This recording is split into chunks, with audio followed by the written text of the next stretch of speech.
Good afternoon on this hot day and welcome to my private real estate studio at my home office. I'm sharing some of my dreams with you. Today I'm going to speak about my short sales long stories. I have worked on many short sales for over 10 years now, and some were successful and some were unsuccessful. The successful ones had lasted anywhere between 3 months and a year and a couple of months. I have won bids and I have lost bids. And this is Silva Christoph with Keller Williams of Stanford. During my buyer's consultation, this is the first question I like to ask. Do you know the difference between a foreclosure and a short sale? And can you define short sale for me, please? In 99% of the cases, I'm sharing my personal experience with you, I do not get the correct response to my question. Here are a few highlights I would like to share with you today. Short sale, in brackets, means that the seller is underwater with their mortgage, another quotation mark, as a result of the bubble, another quotation mark. They refinanced, let's say, or bought at the height of the market, and then they lost their ability to maintain the payments for one reason or another. They also stopped making their payments to the bank or the banks, and they owe more than the property can sell for. The bank will have to agree to come to the closing table short by X amount in order for the deal to close. It really depends on how many mortgages and lines of credit or liens there are on the property, etc. And it does not mean that the process is short. It does not mean that. That's not why we call it short sales. It is actually, on the contrary, the longest and the more complicated process that you can possibly imagine in most of the cases. Another highlight is for the people in this situation, they should know better to sell short rather than foreclose, because in a short sale they can get their deficiency forgiven, and also, although in today's era this actually may change, all right, so it's a matter of a longer conversation. And also it is shorter amount of time when they can get back in the game and buy another property, as opposed to foreclosure, which stays on the record, on the public record, I should say, for life. And it takes longer time to bounce back out of it, 9-10 years oftentimes. They're also priced at current market value, if not below. Right now we should not be counting on this statement. I wrote all this a few years ago and pretty much didn't change, with some aspects to it that I work with you in person and on a case-by-case basis, so I can educate you on the particular property we're working and on the particular market, because the market changes, as we know, and especially right now it's a little bit hard to grasp in what direction. So usually there is very small room for negotiation, if at all. We still run our market research to prove pricing for ourselves and see how much they make sense based on what they have to offer, based on condition, etc., how far in the process they are also. Now, if you offer low, which everyone obviously is still thinking that they can negotiate, or they have to negotiate, otherwise it's no deal, all right? So this is probably another conversation that we may have down the line about define a deal for yourself. But let's stay on the topic. So if you offer low, you may never get a counter, and they usually don't care. They, meaning the bank, they really don't care. I mean, it sounds harsh, but that's the fact. And they sit and wait to get an offer which will make sense to them.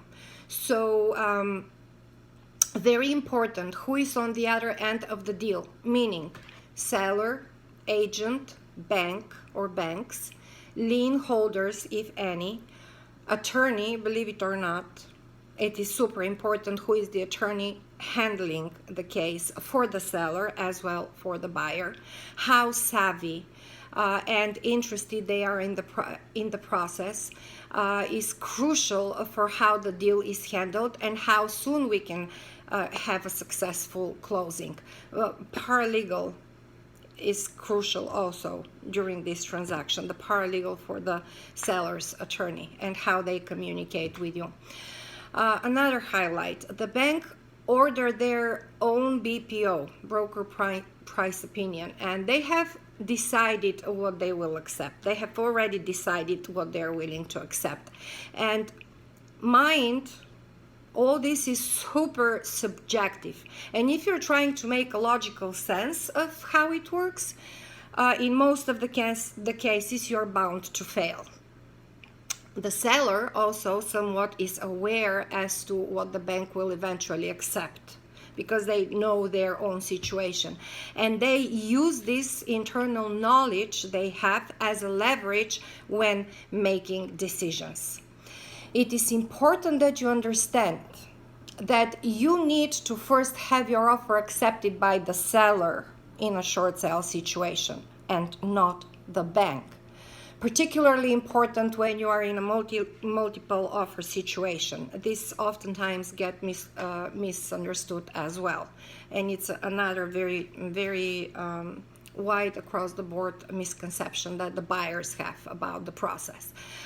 So then you need to run building inspection, sign contract, and present to the bank for approval. Oftentimes, bank will not entertain an offer before the buyer had eliminated the building inspection contingency, and there is a probability of you just waste your time and money in such instance. Yes, there is such a probability, unfortunately, and you can never have all the ducks in a row in a short sale situation, even if you try. So you need to know what you're dealing with and be prepared to fail. Unfortunately, this is the case.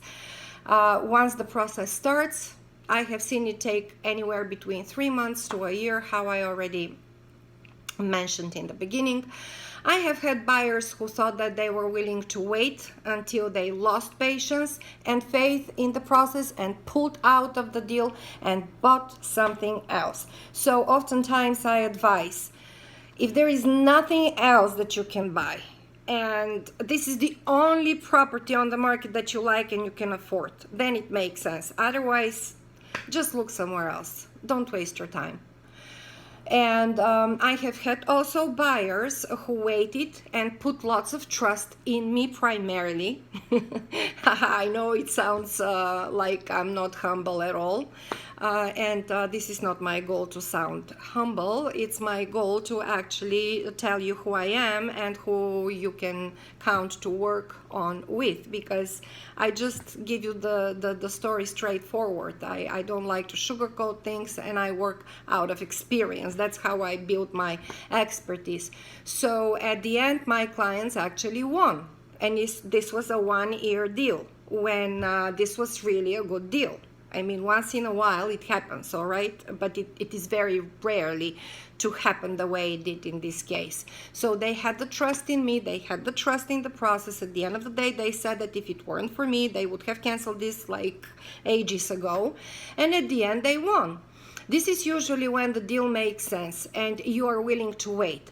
When you just better get all your patience together and really decide to wait. And there is no pressure there for you to close the transaction. And if you expect the banks to actually act and their actions to make sense to you, this is the worst false expectation that you may build for yourself. And you know that when you set the wrong expectations or the false expectations for yourself, or pretty much for the sake of it, any kind of expectations that you set for yourself for the unknown future are pretty much a setup for disappointment. Your attorney and I, if you chose to speak with an attorney that I actually recommend, because I know that they deliver at the end. So we make sure as a team, we work as a team, and we make sure we get all the info for you ahead of time to make sure that you can get to see how the deal is handled. and if we have hope and what to expect. So we do our best to set up the stage straight. We cannot guarantee anything, but we make sure we gather as much information for you as possible. So I can tell you many more stories, and this is how I learned, and this is how I build my expertise in real estate in order to give you the best possible advice. So if you found value in this, click the link below and give me a call. Look up my Google and Zillow reviews, and I'm here to help. Should you decide to buy, sell, or invest in real estate, I'm here and I'm your girl. It is Silva Christoph at Keller Williams of Stanford. Looking forward. Have an awesome day now. Bye-bye.